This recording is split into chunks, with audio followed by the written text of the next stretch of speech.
El ictus es un conjunto de enfermedades que afectan a los vasos sanguíneos que suministran sangre al cerebro.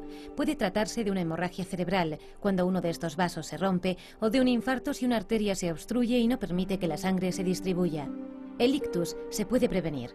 Es necesario identificar y controlar los factores de riesgo de padecer un ictus. Algunos no se pueden controlar. La edad es más frecuente en personas mayores de 65 años, aunque también se afectan personas más jóvenes. Los antecedentes familiares, la raza o el sexo. Este es un trastorno más frecuente en edades más avanzadas y por ello, al aumentar la esperanza de vida de la población, cada vez será un trastorno más frecuente en nuestro medio, pero además también se produce en personas jóvenes y la incidencia en sujetos por debajo de 55 años aumenta debido a la prevalencia de los factores de riesgo.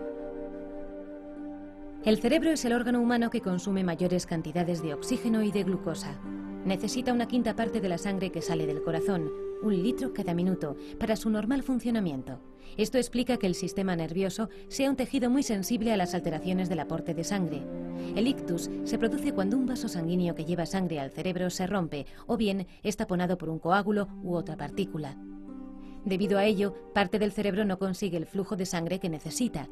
Como consecuencia de un ictus, las células nerviosas se dañan y no pueden funcionar. Por ello es muy importante que se apliquen las medidas necesarias para el tratamiento de manera urgente. La rapidez con que se traslade al paciente al hospital y la atención especializada y urgente por un neurólogo para completar el diagnóstico e iniciar el tratamiento más adecuado permite recuperar el tejido cerebral lesionado y favorece que el paciente quede sin ninguna incapacidad o con muy pocas secuelas. El ictus se puede prevenir. Es necesario identificar y controlar los factores de riesgo de padecer un ictus. De estos, los más importantes son tabaquismo, consumo excesivo de alcohol, hipertensión arterial, diabetes, colesterol en sangre elevado, obesidad, vida sedentaria, dietas con exceso de sal o grasas, enfermedades del corazón como infarto o angina y algunas arritmias. Además, los antecedentes de otras enfermedades de los vasos sanguíneos, angina de pecho o infarto de miocardio, arteriosclerosis de los vasos sanguíneos de las piernas o de las arterias carótidas, pueden servir para que su médico le identifique como un paciente de riesgo y le ponga el mejor tratamiento preventivo. Para poder actuar de forma eficaz ante un ictus, es importante que todas las personas conozcan los síntomas de alarma que permitirán identificar que alguien está padeciendo este proceso para poder acudir rápidamente a los servicios médicos que le ofrecerán la atención neurológica y el tratamiento adecuado. Los síntomas de un ictus aparecen bruscamente. En cada caso dependerán de la zona del cerebro dañada por la alteración del flujo de sangre y pueden ser muy variados. Sin embargo, en la mayor parte de los casos consistirán en uno o varios de los siguientes. Trastorno brusco de la sensibilidad en la cara, el brazo o la pierna, especialmente en un lado del cuerpo. Debilidad repentina en la cara, el brazo o la pierna, especialmente en un lado del cuerpo. Dificultades para hablar o para comprender lo que se habla. Trastorno repentino de la visión en uno o en los dos ojos. Dificultad para caminar, pérdida de equilibrio o de coordinación de los movimientos. Dolor de cabeza muy intenso, brusco y no habitual. Si el paciente o sus familiares sospechan que se está experimentando cualquiera de estos síntomas, debe acudir al hospital más próximo para recibir atención neurológica, aunque los síntomas remitan por completo. El hecho de que se hayan presentado indica un riesgo elevado de que el cuadro se repita y se instaure de manera permanente. Tipos de ictus.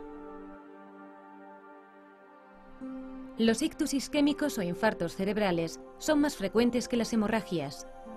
Pueden originarse por la obstrucción de una arteria del cuello o de la cabeza como consecuencia del depósito de grasa e inflamación en la pared del vaso sanguíneo, dando lugar a la arteriosclerosis. Los factores de riesgo vascular como el consumo de tabaco, la diabetes, la hipertensión o el exceso de colesterol en sangre, así como la vida sedentaria y la obesidad, favorecen el desarrollo de arteriosclerosis.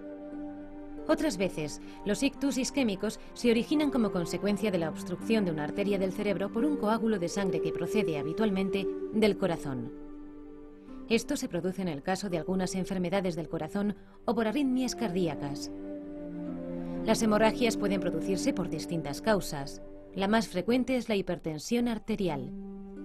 En un 20% de los pacientes, el ictus es originado por la rotura de una arteria del cerebro, originando un cuadro clínico grave denominado ictus hemorrágico o hemorragia cerebral.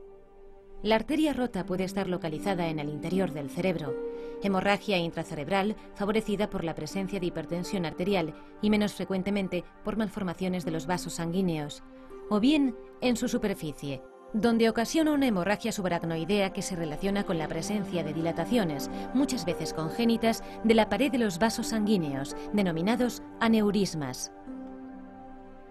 Tratamiento. Cuando un paciente tiene síntomas de estar sufriendo un ictus, debe acudir urgentemente a un hospital. En el hospital debe ser atendido por especialistas en neurología que iniciarán de manera urgente las medidas de diagnóstico y tratamiento adecuadas. El tratamiento específico dependerá del paciente concreto, de la evolución del proceso y del tipo de ictus, pero en cualquier caso es fundamental que el paciente sea atendido urgentemente por neurólogos para recibir el tratamiento más adecuado y asegurar la mejor evolución.